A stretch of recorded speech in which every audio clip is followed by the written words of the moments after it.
Dalam video ini kita akan belajar soalan 2 dalam muka surat 12. So soalan dia, Raja Tua 2.1 menunjukkan satu eksperimen untuk mengkaji ketahanan. So kita gariskan ketahanan aloi gangsa terhadap kakisan. So tajuk soalan ini berkenaan dengan tajuk aloi. So sebelum kita bincang soalan, kita pergi bincang sedikit yang asas. So aloi, kita sudah belajar aloi ada 5 jenis aloi. Yang pertama gangsa, kedua keluli, pewter, loyang dan duralumin.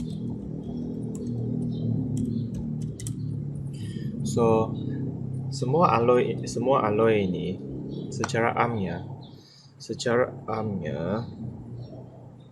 dia mempunyai tiga sifat ataupun tiga ciri. Yang pertama, dia tahan terhadap kakisan. Kedua, dia mempunyai permukaan yang berkilat. Dan ketiga adalah keras ataupun kuat. So ini asasnya bagi soalan ini. So sekarang kita balik ke soalan.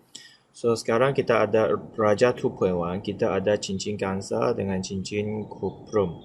So dari tadi kita tahu gangsa ini adalah aloi dan kuprum ini adalah logam tulen. So daripada apa yang kita bincang tadi, ciri-ciri aloi ini dia mempunyai tiga ciri kan.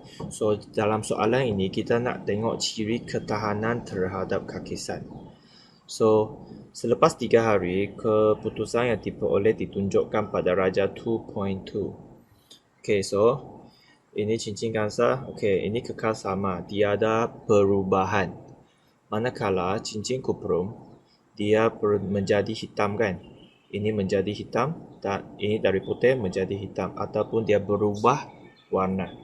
So ini adalah apa yang kita perhatikan. So sekarang kita tengok soalan A. Berdasarkan Raja 2.2. Ingat Raja 2.2. So kita tengok kat Raja ini sahaja. Tulis satu pemerhatian bagi eksperimen ini. So maksudnya kita boleh tulis gangsa, kita boleh juga tulis cincin kuprum. Mana satu. Okey, kita tengok yang cincin gangsa dahulu. So cincin gangsa tiada perubahan pada cincin gangsa. Okey, ini adalah jawapan sekiranya kita nak tulis cincin gangsa. Bagaimana kalau kita nak tulis cincin kuprum? So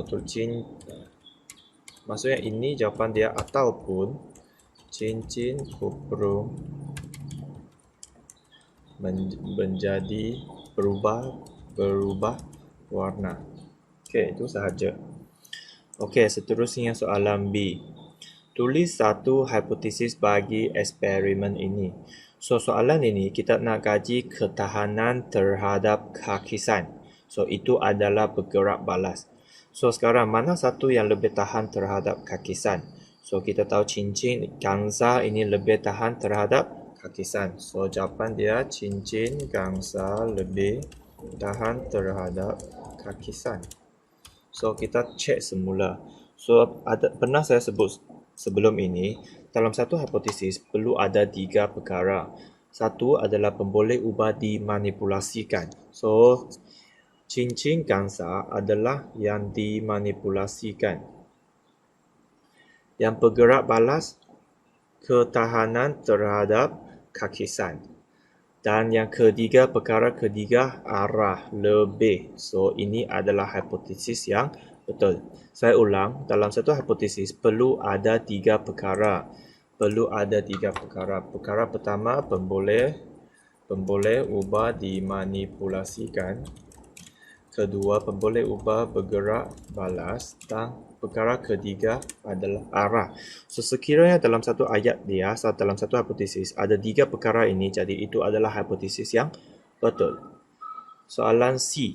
Nyatakan pemboleh ubah dimalarkan dalam eksperimen ini.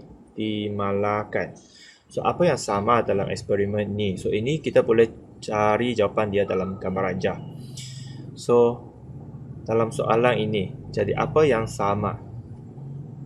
So kita boleh tengok. Okay, first, selepas 3 hari, kedua-dua radas ini dibiarkan selama 3 hari. So ini adalah dimalarkan. Okay, selain daripada itu, apa lagi yang boleh dimalarkan? So kita boleh tulis size cincin. Okay, so kita tulis jawapan dulu. Masa atau size cincin. Okey, bolehkah kita tulis? Okey, selain daripada itu, kita boleh tulis jenis larutan.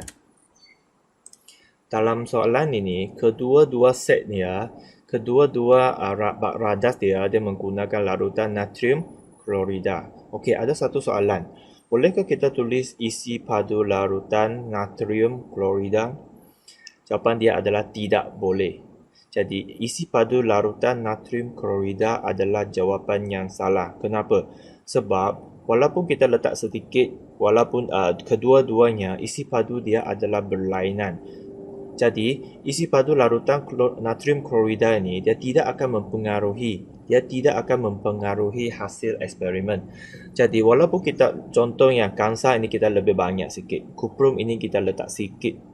Jadi, at the end of the experiment, jadi kansa masih dia ada perubahan, cincin masih dia akan bertukar warna. So maksudnya isi padu larutan natrium klorida adalah jawapan yang tidak boleh dijadikan sebagai jawapan bagi pemboleh ubah yang dimalarkan. Okey, so sekarang kita pergi tengok soalan yang seterusnya. Cadangkan satu bahan yang boleh menggantikan larutan natrium klorida. So, natrium klorida ini kita tahu ini adalah garam kan. So, jawapan yang paling senang, air laut.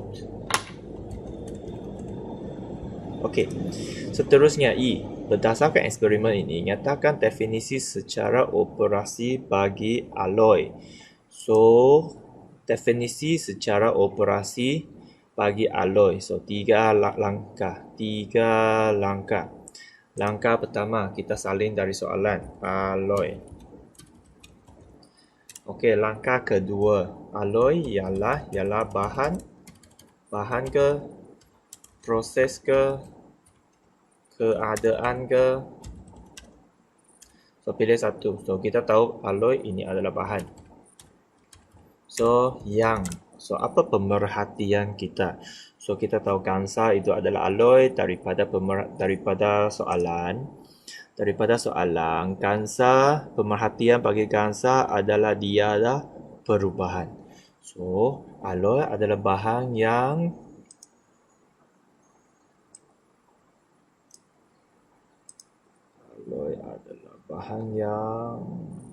tidak. Okey, alloy adalah bahan yang tidak berubah warna. So, itu sahaja. So, saya ulang, tiga langkah. Langkah pertama, salin dari soalan. Langkah kedua, sama ada ialah bahan, proses, keadaan, daya, apa-apa sahaja yang menggambarkan istilah pertama ini. Okey, langkah ketiga adalah apa yang kita perhatikan dalam eksperimen ini. Okey, itu saja untuk soalan ini.